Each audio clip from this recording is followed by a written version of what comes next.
अगर आप लोग ने भी स्टैशफिन एप्लीकेशन से लोन ले रखा है और उसका रिपेमेंट नहीं करते हैं या आप लोग को लग रहा है कि रिपेमेंट नहीं कर पाएंगे, इस केस में आपके साथ ये कंपनी क्या क्या करती है, क्या क्या हो सकता है आपके साथ और क्या क्या ये लोग ऐसा क्या क्या एक्शन ले सकते हैं, इस वीडियो में हम लोग पूरे डिटेल्स में बात करने वाले हैं। और आपके साथ क्या प्रॉब्लम होगी, उसका क्या सॉल्यूशन है, इस वीडियो में पूरे डिटेल्स में बात करने वाले हैं। तो चलिए स्वागत कर लेते हैं आपका हमारे इस चैनल लोन असिस्ट इंडिया पे, जहां पे आपको लोन के रिगार्डिंग सारे कंटेंट देखने को मिलेंगे।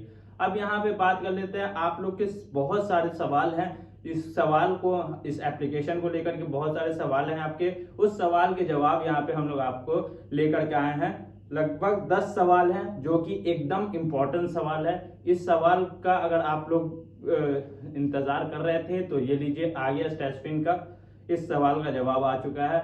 10 सवाल हैं, 10 सवाल बहुत इंपॉर्टेंट है, तो उसके सवाल के जवाब हम लोग लेकर के आए हैं। तो सबसे पहला क्वेश्चन है, क्या आपके ऊपर लीगल एक्शन होगा?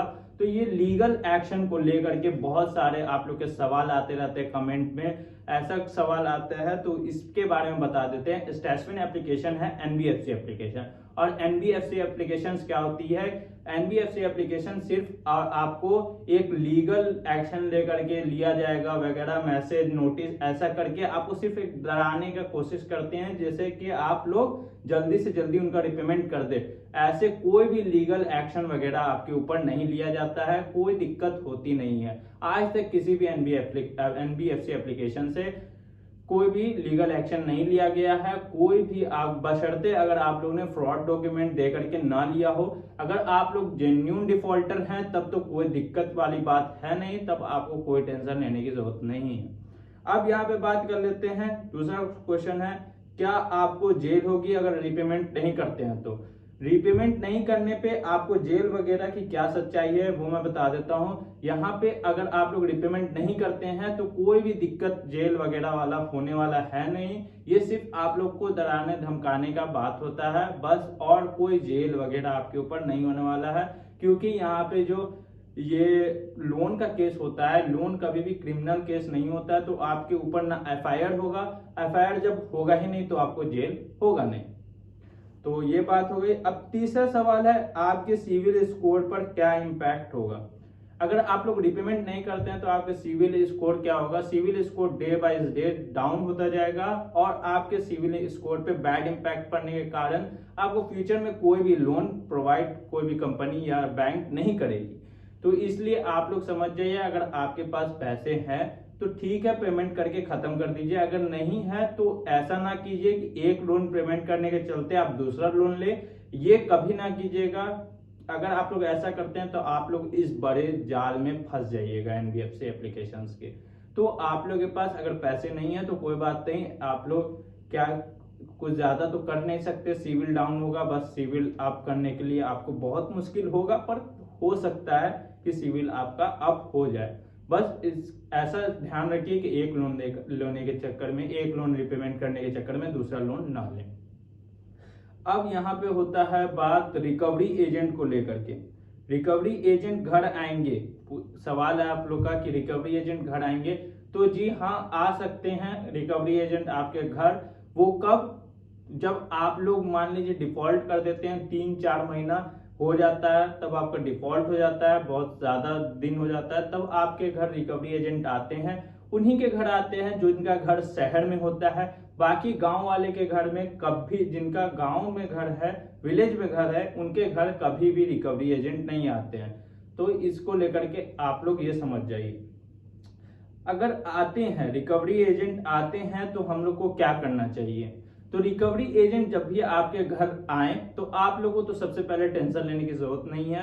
ये रिकवरी एजेंट फर्जी रिकवरी एजेंट होते हैं, कोई भी कंपनी की तरफ से, डायरेक्ट कंपनी की तरफ से नहीं होते। ये लोग क्या करते हैं, कंपनी जैसे स्टैशफिन कंपनी है, वो क्या करेगी, आपके शहर में कोई भी लोन रिकवरी एजेंसीज होगी, उसको डेटा देगी, और उस डेटा को वो लेकर के आएंगे आपके घर, और आप लोग से रिकवरी करने के लिए रिक्वेस्ट करेंगे, या फिर बहुत सारे धमकियां वगैरह भी देते हैं। तो इस केस में आपको कैमरा ऑन रखना है, वीडियो रिकॉर्डिंग ऑन रखना है जब भी आपके घर पे आए वो, और उनसे 2 सवाल करना है। और पहला सवाल क्या है? पहला सवाल आप लोग को उनसे करना है कि आप अपना आईडी प्रूफ दिखाइए कंपनी का, कि आप वो इस कंपनी से, स्टैशफिन कंपनी से आए हैं।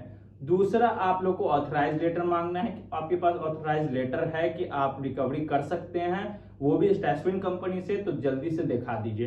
अब ये दो चीज कभी भी नहीं दिखाएंगे, तो इसलिए आप लोग को बोलना है अगर मेरे पास पैसे होते तो मैं रिपेमेंट कर ही देता, मैं डिफॉल्ट नहीं करता जानबूझ के। अगर मेरे पास पैसे होंगे तो मैं डायरेक्ट कंपनी से कांटेक्ट करके मैं उनका रिपेमेंट कर दूंगा। आप लोग को घर आने की जरूरत नहीं है। अगर आप घर आके हमको हरास करते हैं तो मैं आपके ऊपर आरबीआई में कंप्लेन कर दूंगा या फिर आपके ऊपर एफआईआर दर्ज करा देंगे।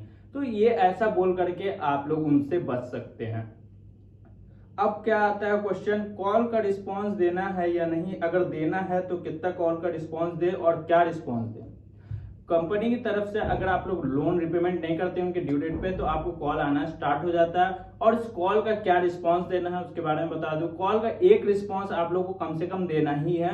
एक रिस्पांस आप लोग दे दे, उसमें भी कॉल रिकॉर्डिंग ऑन करके बोल दे कि मेरे पास अभी पैसे नहीं है, अपना प्रॉब्लम बताइए और कितना डेट आप लोग को चाहिए, कितना टाइम चाहिए कि आप लोग रिपेमेंट कर दें। तो इतना वो चीज बता करके कॉल रिकॉर्डिंग अगर वो लोग सुनते हैं तो ठीक है, अदरवाइज आप लोग को अदर कोई भी कॉल को रिस्पॉन्स करने की जरूरत नहीं है। इससे आपके ऊपर कोई भी दिक्कत नहीं होने वाली। अब क्वेश्चन आता है लीगल नोटिस या मैसेज का क्या सच है, इससे क्या होगा। लीगल नोटिस वगैरह मान लीजिए आप लोग डिफॉल्ट कर देते हैं तो आपके घर लीगल नोटिस वगैरह ऐसा मैसेज करते हैं, लीगल नोटिस भेजते हैं, तो ये लीगल नोटिस कभी भी लीगल नोटिस नहीं होती है। ये एक रिमाइंडर नोटिस होती है जो कि आपको सिर्फ एक ये लोग लीगल नोटिस बोल करके धराएंगे कि आपके ऊपर लीगल एक्शन होगा, बाकी ऐसा कोई एक्शन वगैरह लीगल नहीं होता है। ये एक रिमाइंडर नोटिस होता है कि आप लोग लोन रिपेमेंट कर दें। ऐसा डराने धमकाने के लिए सिर्फ बोल देंगे। ये लोग डायरेक्ट कंपनी भेजती है, कोई भी कोर्ट वगैरह ऐसा लीगल नोटिस नहीं भेजती है। पेनल्टी अमाउंट कैसे कम करवाएं। बहुत लोग बोलते हैं कि इसका पेनल्टी अमाउंट बहुत ज्यादा हो गया, 5,000 का लोन लिया था 15,000 पेनल्टी अमाउंट लगा करके लोन को कर दिया गया, तो इसको कैसे कम करा सकते हैं। आरबीआई की वैसे भी गाइडलाइन आ चुकी है, कल मैंने इस पे वीडियो बनाया हुआ है। आरबीआई की गाइडलाइन पेनल्टी अमाउंट को लेकर के क्या थी वो आप जाकर के चेकआउट कर सकते हैं हमारे चैनल पे। तो यहाँ पे बात कर लेते हैं पेनल्टी अमाउंट कैसे कम करा सकते हो। तो आपको सिर्फ और सिर्फ कंपनी से कांटेक्ट करना होगा और उनको रिक्वेस्ट करना होगा, 1 2 4 बार 5 बार ऐसे रिक्वेस्ट करना होगा और उनको बोलना होगा कि आप अपना जितना भी पेनल्टी अमाउंट है उसको हटा लीजिए, हम आपका जितना रिपेमेंट इंटरेस्ट के साथ होता है वो इंटरेस्ट के साथ आपको दे देंगे, बाकी पेनल्टी अमाउंट आप खत्म कर दीजिए। बस ये बात उनको बोलना है। और क्या बोलना है, एफआईआर की धमकी देते हैं तो क्या करें। 9वां क्वेश्चन है एफआईआर की धमकी दे तो क्या करे, या 10वां क्वेश्चन भी वही है कोर्ट की धमकी दे तो क्या करे। तो ये दोनों केस में आपको बोलना चाहिए आप लोग केस और एफआईआर कर दीजिए, क्योंकि आप लोग जान रहे हैं कि ये लोन लेना क्रिमिनल केस नहीं है, बशर्ते आप लोग ने फ्रॉड डॉक्यूमेंट दे करके लोन ना लिया। बाकी अगर आप जेन्युइन डिफॉल्टर हैं, आप लोगों को कोई प्रॉब्लम है इसलिए डिफॉल्ट किया आप लोग ने, तब आप लोग बोलिए जाइए एफआईआर कर दीजिए, कोर्ट केस कर दीजिए। कभी भी ये लोग एफआईआर या कोर्ट केस नहीं, एफआईआर तो आपके ऊपर होगा ही नहीं, कोर्ट केस की बात हुई तो कोर्ट केस ये लोग कोर्ट में जाते ही नहीं। तो ये था पूरा स्टैशविन एप्लीकेशन का जितना आप लोगों का क्वेश्चन था, जितना प्रॉब्लम था, जितना प्रॉब्लम का सॉल्यूशन था, सारे इस वीडियो में हम लोग ने कवर किया है। अगर आप लोग को थोड़ा भी हमारे मेहनत पे थोड़ा भी अच्छा लग रहा हो, हमारे वीडियो थोड़ा भी आपको अच्छा लग रहा हो, तो वीडियो को लाइक कीजिएगा और चैनल को सब्सक्राइब कर दीजिएगा। तब तक के लिए चलते इस वीडियो में, मिलते हैं अगले वीडियो में, तब तक के लिए धन्यवाद।